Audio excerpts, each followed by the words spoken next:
අද දවසේ අපි බලන්න යන්නේ ඔබ විසින් ණය මුදලක් ලබා ගැනීමේදී පොලිය කෙසේද වාරිකය කොහොමද අන්න ඒ වගේ දේවල් කීපයක් තමයි අද දවසේ අපි දැනගන්න යන්නේ. ඉතින් මුලින්ම ඒ සඳහා අපිට යන්න වෙනවා Google එකට.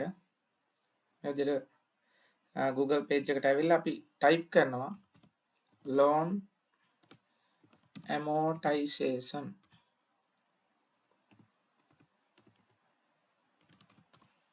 කියලා enter කරන්න.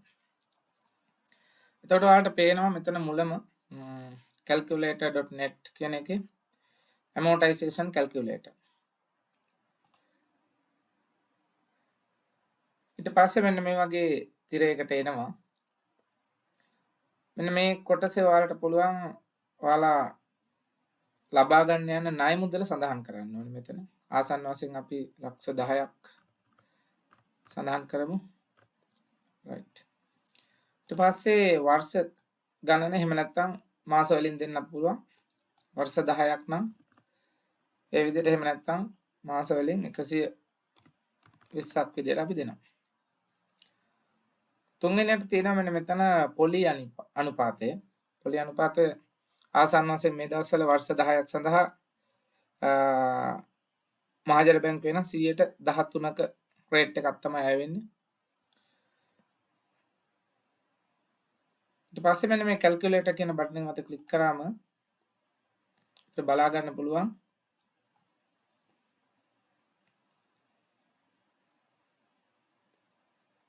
මෙන්න මෙතන තියෙනවා අවුරුදු 10කට පස්සේ අපි විසින් ගෙවන්න ඕනේ 7,91,000ක් ආසන්න වශයෙන් පොලිය. එතකොට ණය මුදලත් එක්කම ආසන්න වශයෙන් 17,91,000ක මුදලක් අපි ගෙවලා ඉවර කරනවා අවුරුදු 10ක් අවසානයේ. එතකොට මාසිකව ඔබට බලා ගන්න අවශ්‍ය නම් මෙතන තියෙන වාර්ෂිකව ඔබ ගෙවන ප්‍රමාණය මෙන්න මෙතන ප්‍රින්සිපල් කියලා තියෙන කොටස යටතේ පේනවා පළවෙනි අවුරුද්දේ 1,26,000ක් අපි පොලිය ගෙවනවා. ණය මුදලින් අඩු වෙන්නේ 52,000යි. දෙවෙනි අවුරුද්දේ 1,19,000ක් පොලිය ගෙවනකොට 59,000යි. වාරික මුදලින් අඩු වෙන්නේ. මේක ක්‍රමිකව වර්ෂ 10 යනකොට අවසාන වර්ෂයේදී වැඩිපුරම අපේ ණය මුදලෙන් ආය වෙනවා. පොලිය අනුපාතය ඊටාම අඩු ප්‍රමාණයක් තමයි අවසාන වෙද්දී තියෙන්නේ. ඉතින් මේක බලනවා නම් අපිට බලා ගන්න පුළුවන් මේ කොහොමද අය කිරීම කරන්නේ කියලා. අපි ණය මුදලක් ගත්තකින් පස්සේ මෙයාලා අපිට හීනවන ශේෂ ක්‍රමයට තමයි දෙන්නේ. හීනවන ශේෂ ක්‍රමයට ණය මුදල් ලබා දීමේදී මෙන්න මේ කැල්කියුලේටරය හරහා අපි වර්ෂ 10ටම 113 ගානේ වර්ෂ 10ටම ගෙවන මුළු පොලි ප්‍රමාණය හොයා ගන්නවා මේ කැල්කියුලේටරෙන්. එතකොට මේ 7,91,000. එතකොට ණය මුදල ලක්ෂ 10යි. එතකොට 17,91,000යි මේක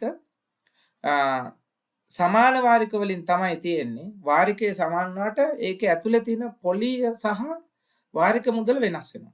ඉතින් ඒ අය කිරීම අපිට බැලුවොත් මෙන්න මේ ආකාරයට තමයි සිද්ධ වෙන්නේ. මෙන්න මේ පළවෙනි වාරිකයේදී මෙන්න මේ කොටසෙන් පෙන්වන්නේ අපේ වාරික මුදල ආසන්න වශයෙන්. ඊළඟට මේ කොටසෙන් පෙන්වන්නේ අපේ පොලිය අනුපාතය.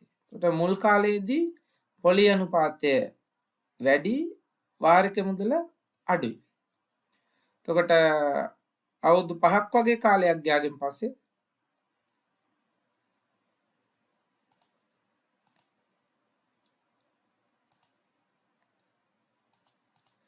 ආසන්න වශයෙන් ලොකු වෙනසක් අපිට පේන්නේ නැහැ. වාරික මුදලත් පොලිය අනුපාතයත් සමාන මට්ටමක තියෙනවා. වර්ෂ 10ක් අවසන් වෙනකොට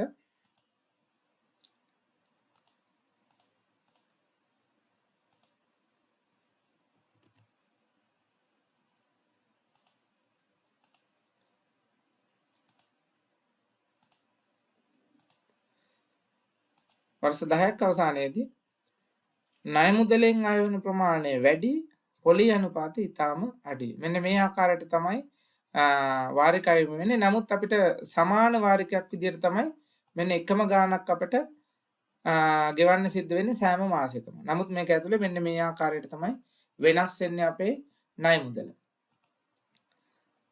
ඉතින් ඔයාලට අවශ්‍ය නම් මෙතනින් monthly schedule කියන එකේ ක්ලික් කරලා අපිට බලා ගන්න පුළුවන් මේ ලක්ෂ 10ක් ගත්තයින් පස්සේ අවුරුදු 10කට 113ක රේට් එකේ මෙන්න මේ විදිහට පළවෙනි මාසයේ තියෙනවා පොලිය තියෙනවා 10833ක් වාරිකය අඩු වෙන්නේ 4000යි.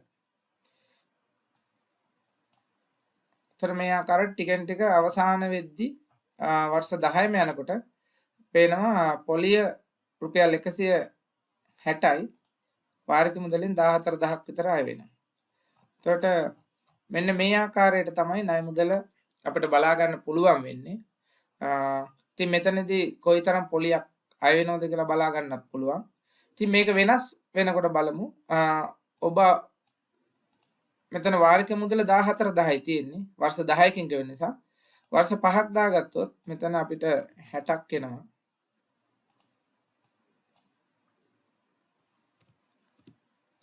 මාස 60යි රේට් එක 13යි.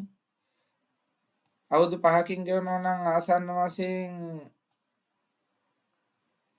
13ක් 12.5ක් වගේ වෙන පොලි අනුපාතය බලමු කැල්කියුලේට් කරලා. ඔයාලට පේනවා ඇති පොලි අනුපාතය එකට එකක් අඩු වෙනවා. 3,65,000 පොලිය තියෙන්නේ. නමුත් වාරිකයේ 22000ක් දක්වා වැඩි වෙනවා. ඒකට කාලය අඩු නිසා මෙතන ආය වෙන පොලි අනුපාතය අඩුයි. නමුත් වාරිකය වැඩි. ඔබට හැකිනම් අවුරුදු 3ක් වගේ කාලයක් ඇතුළත ගෙවන්න. තවත් පොලි අනුපාතය අඩු කර ගන්න පුළුවන්. නමුත් මාසික වාරිකය වැඩි. පේනවා ඔබට 33693ක් එනවා. නමුත් පොලිය ලක්ෂ 10ට මෙන්නේ 2,12,000යි.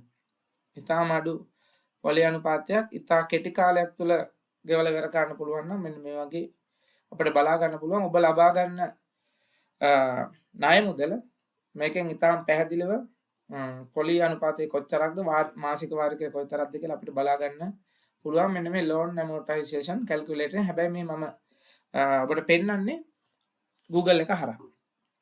නමුත් බොහෝ අය ජංගම දුරකථනය හරහා මේ වැඩේ කරන නිසා ඔබට ජංගම දුරකථනය හරහා මේ වැඩේ කරන්න පුළුවන්. මේක ඇප් එකක් විදිහට ලබා ගන්න පුළුවන්.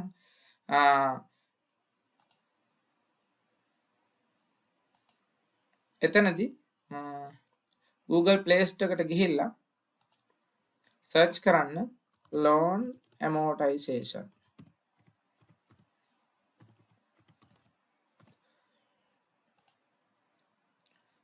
තොර බලා ගන්න පුළුවන් මෙතන තියෙනවා මෙන්න මේ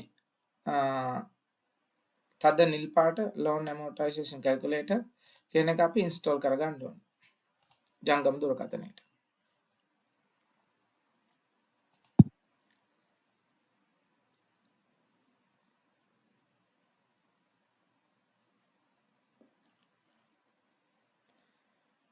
ඊට පස්සේ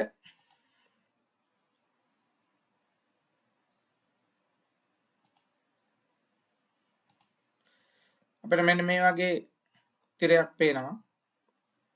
ඒ loan amount එක විතර අපි දෙමු කලින් විදියටම ලක්ෂ 10ක්.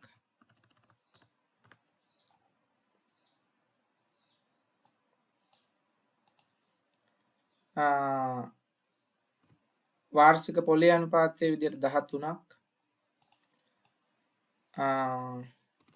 අවුරුදු 5ක් නම් වාරික 60ක්. ඒ විදිහට දීලා මෙන්න මෙතනින් calculate කියන බටන් එක ප්‍රෙස් කරාගෙන පස්සේ අපිට බලා ගන්න පුළුවන් මේ තියෙන්නේ අපි සම්පූර්ණයෙන් ගෙවන මුදල. මේ මෙතන තියෙනවා 3,65,000ක් පොලි අනුපාතය විතරක්. මේ හරියෙන් ඔයාලට බලා ගන්න පුළුවන් මාසික වාරිකය. එතකොට මාසිකව ගෙවන ප්‍රමාණයත් අපිට මේකේ බලා ගන්න පුළුවන්. ඉන්ට්‍රස්ට් එක 10,000ක් වාරිකය 11,000ක් අඩු වෙනවා. ඒ ආකාරයට ක්‍රමක්‍රමයෙන් ඉන්ට්‍රස්ට් එක අඩු වෙනවා වාරික ප්‍රමාණය වැඩි වෙනවා අවසන් වෙද්දී. මෙන්න මේ විදිහට ජංගම දුරකථනය හරහා ඔබට අවශ්‍ය ලබා ගැනීමට අවශ්‍ය ණය මුදල පිළිබඳ යම් දැනුවත් වීමක් කරගන්න පුළුවන් මෙන්න මේ ඇප් එක තියෙනවා නම්. මේක බොහෝ වෙලාවට මේ ලෝන් කැල්කියුලේටර් ඕනෑම බැංකුවකට ලීසින් ආයතනයකට පොදු කැල්කියුලේටර් එකක් තමයි මේක. හීනෝන සර්ච් ක්‍රමයට අය කරනවා නම් මේක තමයි තියෙන එකම ක්‍රමය. ඊට අමතරව සමහර අයට ගැටලුවක් තියෙන්න පුළුවන් සමුපාකාර වලින් ණය ලබා ගැනීමේදී EDCS වගේ ආයතන වලින් ණය ලබා ගැනීමේදී මේක තරමක් දුරට වෙනස් වෙනවා. ඒකට මේක හීනවන ශේෂ ක්‍රමයක් නැහැ. මේක සිද්ධ වෙන්නේ සම්පූර්ණ වර්ෂ 5කට ගන්නවා නම් වර්ෂ 5කටම ස්ථාවර පොලි අනුපාතයක් තමයි තියෙන්නේ. උදාහරණයක් විදිහට අපි ලක්ෂ 10ක් ගන්නවා නම් අවුරුදු 5කට අපි මේක ගුණ කරනවා සාමාන්‍ය 108 වගේ තමයි EDCS වල පොලිය තියෙන්නේ. 8න් ගුණ කරලා බෙදනවා 100ෙන්. එතකොට එක වර්ෂයකට 80000ක පොලියක් ගෙවන්න ඕනේ. මේ වාර්ෂික පොලිය 80000. කියන්නේ ලක්ෂ 10කට 100ට 8ක් බැලුවොත් 80000ක් එක වර්ෂයකට. අපි වර්ෂ 5කට ගන්නවා නම් මේක 5න් වැඩි කරන්න ඕනේ. එතකොට අපිට එනවා ලක්ෂ 4ක්. එතකොට පොලිය අනුපාතයේ ලක්ෂ 4යි පොලිය ලක්ෂ 4යි අපි ගත්ත ණය මුදල ලක්ෂ 10යි. මේ සියල්ලම එකතු කරාම එනවා 14 ලක්ෂයක්. මේ අවුරුදු 5කට 100ට 8 බැගින් මේක බෙදනවා අවුරුදු 5ට මාස 60ක් තියෙන නිසා 60න් බෙදුවගෙන් පස්සේ අපිට එනවා වාරිකයේ 23000යි. 100ට 8 ස්ථාවර පොලියට මාසික වාරිකයේ 23000යි. නමුත් මෙතනදී වලට පේනවා ඇති වාරික 60යි 113 පොලිය අනුපාතයට ඔබට එන්නේ 22753. 113 පොලිය අනුපාතය අවුරුදු 5කට 22753යි. නමුත් මේකේ එන්නේ 23333යි. ඔබට පේනවා ඇති ස්ථාවර පොලිය අනුපාතය යටතේ අය කිරීමේදී කොයිතරම් වෙනසක් වෙනවද අපි කොයිතරම් මුදලක් ගෙවනවද කියලා මේකෙන් අදහසක් ගන්නත් පුළුවන්.